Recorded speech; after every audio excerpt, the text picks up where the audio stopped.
بسم اللہ الرحمن الرحیم۔ روزے کی فضیلت و عظمت۔ سیدنا ابو ہریرہ رضی اللہ تعالی عنہ سے روایت ہے کہ رسول اللہ صلی اللہ علیہ وآلہ وسلم نے فرمایا، روزہ عذاب الہی کے لیے ڈال ہے،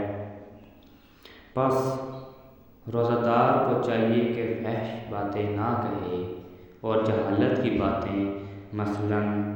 مذاق، جھوٹ، چیخنا، چلانا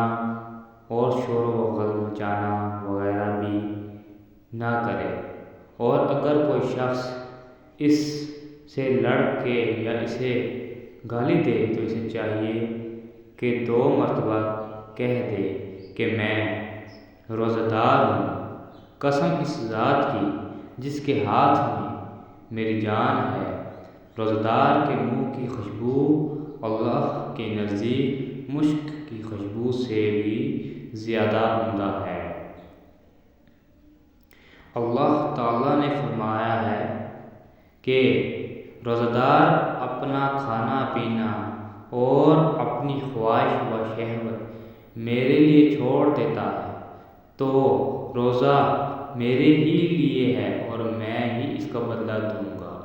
اور ہر نیکی کا ثواب 10 گنا ملتا ہے، لیکن روزے کا ثواب اس سے کہیں زیادہ ملے گا۔ صحیح بخاری شریف۔